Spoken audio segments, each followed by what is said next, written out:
Shiv Shakti astrology में आपका स्वागत है। जैसे मैं आप लोगों को मानसागरी के द्वारा फलित और गणना दोनों लेके चल रहा हूं। तो सबसे पहले आप गणना अगर करना सीखना ही चाहते हैं, जन्म पत्रिका किसी की बनाना चाहते हैं, तो सबको से पहले आपको उसकी यूनिट को पता होना चाहिए कि जो हम समय साधन करते हैं, आप लोगों ने पढ़ा होगा राशि, अंश, कला, विकला, ये जो कोणात्मक दूरियां हमारी हैं, घटी पल आपके पढ़े होंगे और घंटा, मिनट, सेकंड पढ़े होंगे। इनका आपस में संबंध क्या है?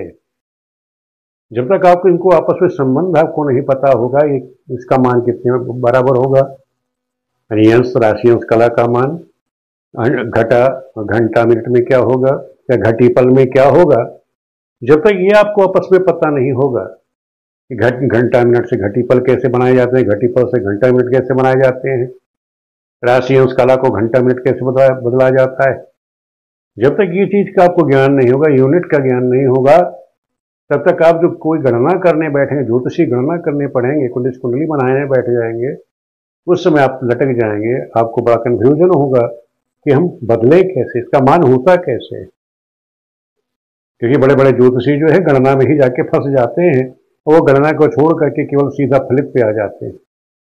कारण क्या होता है कि उनको जो बेस उनका है कमजोर है, जो गणना का जो बेस है उनको यूनिट ही नहीं पता, आपस में बदले कैसे। छोटी सी चीज होती है, लेकिन वो उसका ज्ञान नहीं होने से वो बड़ी बड़ी चीजों से फिर हार जाते हैं और अपना दूसरा रास्ता पकड़ लेते। एक सफल ज्योतिषी बनने के लिए आपको गणना का जो बेस है, यूनिट का जो मान है, कैसे बदला जाता है, इसको आपका ज्ञान होना चाहिए। जैसे मैंने आपको बताया कि पृथ्वी हमारी जो है अपनी धुरी पर घूमती है। ये मैंने बताया था कि उत्तरी ध्रुव से ध्रुव को इस तरह देशांतर रेखाएं इनको 360 भागों में बांटती हैं एक एक अंश पर। इसी के द्वारा हम दूरी का पता लगा, उस समय का पता करते हैं। इस रेखा से क्या पता करते हैं हम? समय का, कि किस समय किस स्थान पर कौन सा समय होगा, क्या टाइम होगा, ये भी बताया था मैंने। ये भूमध्य ये होती है ग्रीन विचरेखा, इसके द्वारा हम समय का ज्ञात करते हैं कि कहाँ पर क्या समय, इसी पॉइंट पर हमको है, हमें निकालना है कि समय क्या होगा। तो हमें देखना पड़ेगा यहाँ से कौन सी ये रेखा निकल कर गई है, उससे हमें समय का ज्ञात हो जाता है। इस तरह से जब एंगल बनता है, हम गणना करते हैं, तो उससे हम समय का साधन करते हैं। वो हम आपको और गणना करना बाद में बताएंगे। फिर समय में ध्यान रखना कि देशांतर रेखा, देशांतर रेखा की रेखांश रेखा भी कहा जाता है, इससे भी समय का निर्धारण करते हैं। जो कोणात्मक दूरी होती है हमारी, कैसे निकाली जाती है। जैसे हम पृथ्वी पर बैठे हैं, आकाश और ग्रह मंडलों का हम लोग गणना कर लेते हैं, कितनी दूरी पर कैसे निकाल देते हैं, वो सभी कोणात्मक दूरी के द्वारा ही गणना की जाती है। एक बार आपके समझ में आ जाएगी, मैं बता भी दूंगा अंशों के द्वारा कैसे गणना की जाती है, दूरी कैसे नापे जाते हैं।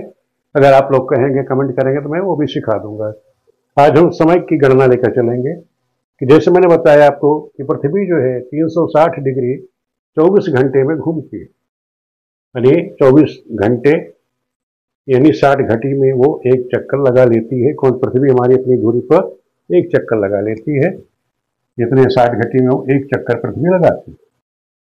तो अब बताओ कि एक अंश निकलने के लिए, अब एक अंश मानो उससे घूमना है पृथ्वी को, तो कितना समय लेगी? तो 24/60, 24/360, 360 डिग्री घूमती है। तो 24/360 को ये घंटा है, इसको हमने मिनट बना लिया, 60 से इसको भाग कर दीजिए।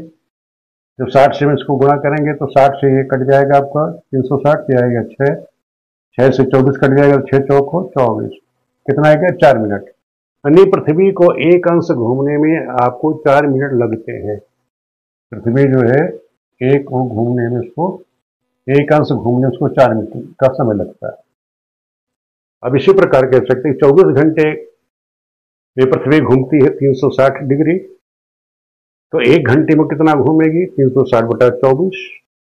24 से जब 360 को आप भाग करेंगे तो 15 अंश आ जाएगा। यानी एक घंटे में पृथ्वी 15 अंश घूमती है। क्या घूमती है पृथ्वी? यानी एक घंटे में 15 अंश घूम जाती है और 24 घंटे में पूरे 360 डिग्री ये घूम जाती है अपनी धुरी पर। तो ये चीज आपको प्रैक्टिकल बताया। अब इसकी यूनिट याद कर लीजिए कि जैसे राशि है, अंश है, कला विकला आपने पढ़ा होगा, ये ग्रहों के स्पष्ट लिखे रहते हैं। घटी पल पंचांगों में आपने पढ़ा होगा कि ये नक्षत्र ये तिथि घटी पल में है, घंटा मिनट, और घंटा मिनट में भी दिया, सेकंडों में दिया रहता है। तो इनका आपसी संबंध कैसे है, इनकी गणना हम आपस में कैसे करें, तो ये यूनिट आप लोग नोट कर लीजिए कि एक राशि में 30 अंश होते हैं और एक अंश में 60 कला यानी 60 मिनट होते हैं और एक कला में 60 विकला यानी 60 सेकंड होंगे। ये आप इसको नोट करिए। फिर 15 अंश मैंने जैसा भी हमें निकाला था कि 15 अंश बराबर 1 घंटा, 15 अंश बराबर 1 घंटा यानी 60 मिनट हो गए, और एक अंश बराबर 4 मिनट, ये हमने निकाला था, एक अंश बराबर 4 मिनट लगते हैं पृथ्वी घूमने में, एक अंश बराबर आपके 4 मिनट होंगे। इसमें इसी प्रकार जैसे अंश कला निकाला तो अंश के बाद कला हो गया, यानी एक अंश बराबर मैंने बताया था 15 अंश बराबर 1 घंटा। इसी तरह 15 कला बराबर कितना होगा, 1 मिनट होगा, यानी 15 अंश बराबर 1 घंटा, तो 15 कला बराबर 1 मिनट हो जाएगा, और 15 विकला बराबर 1 सेकंड होगा। ये भी नोट कर लीजिए। और इसी तरह एक अंश बराबर जब 4 मिनट लगे तो एक कला बराबर 4 सेकंड लगेंगे, और एक विकला बराबर 1/15 सेकंड का समय लगता है पृथ्वी को घूमने में। ये आपको कोणात्मक दूरी का ये इस प्रकार से संबंध ज्ञात करना है। ये तो हो गया राशि अंश कला विकला में। अब आपको अगर निकालना पड़ जाए घटी पल में, घटी पल का राशि अंश कला में कैसे संबंध होगा, उसका सूत्र हम आपको बता देते हैं कि जैसे एक अहोरात्र, रात्रि दिन 24 घंटे, वो होता 24 घंटे बराबर 60 घटी की होता है। एक अहोरात्र 60 घटी बराबर मैंने बताया था 24 घंटे बराबर 60 घटी होता है। 24 घंटे बराबर 60 घटी, इसी को एक अहोरात्र भी कहते हैं। एक घटी होती है 60 पल के बराबर होती है। एक पल में 60 विपल होते हैं, और एक अंश यानी 6 अंश बराबर 1 घटी। जैसे मैंने बताया था कि 6 अंश बराबर 1 घटी, इसी को अगर आप 15 अंश मैंने बताया था 15 अंश बराबर, ये रहा 15 अंश बराबर 1 घंटा, और 1 घंटे में कितने घटी होती है, 2.5 घटी। इसको आप एक चीज और लिख सकते हैं, जिसमें 60 मिनट लिख दिया, ये 15 अंश बराबर 1 घंटा। चलो मैं बाद में समझा देंगे इसको आपको। ये नोट कर लीजिए, एक पल बराबर 60 विपल, और 6 अंश बराबर 1 घटी, और एक अंश बराबर आपके 60 पल होंगे, और एक कला बराबर 10 विपल होंगे। ये नोट कर लीजिए। और 60 कला बराबर 1 पल, और एक विपल बराबर 1/6 विपल होगा। एक घटी बराबर 60, एक घटी में 6 अंश होगा, और एक पल में 6 कला होंगे, और एक विपल में 6 विकला होती है। ये यूनिट आप लोग नोट कर लीजिए। यही पे आप लोगों को शंका होती है कि मैंने गणना करके आप लोगों को बता रखी है, अभी तो आप लोग नोट कर लीजिए। इसको हम समझाएंगे आपको बाद में। फिर दूसरी यूनिट कर लीजिए, अब घंटा मिनट में हमको उसको चेंज करना है। तो 1 घंटा बराबर 15 अंश, 15 अंश में 2.5 घटी भी होता है, ध्यान रखने। 1 घंटा बराबर 2.5 घटी होती है। ये यूनिट कर लेना, और चाहे उससे 15 अंश कर दो, बात एक ही। 1 घंटे में 15 अंश होते हैं। ये अंश हो गया इस कला विकला में, जैसे हमने यहाँ बताया था, ये कला विकला राशि वाले में संबंध हो गया। तीनों संबंध एक साथ मैंने बता दिया। 1 घंटे में 15 कला, ये 15 अंश, ये अंश में हो गया, और घटी पल में लोगे तो 1 घंटे में 2.5 घटी हो गया। इसी प्रकार 4 मिनट बराबर 1 अंश हो गया। यहाँ देख लीजिए, 1 मिनट बराबर 1 मिनट में होंगे आपके 15 कला, यानी 2.5 विपल हो गए। एक कला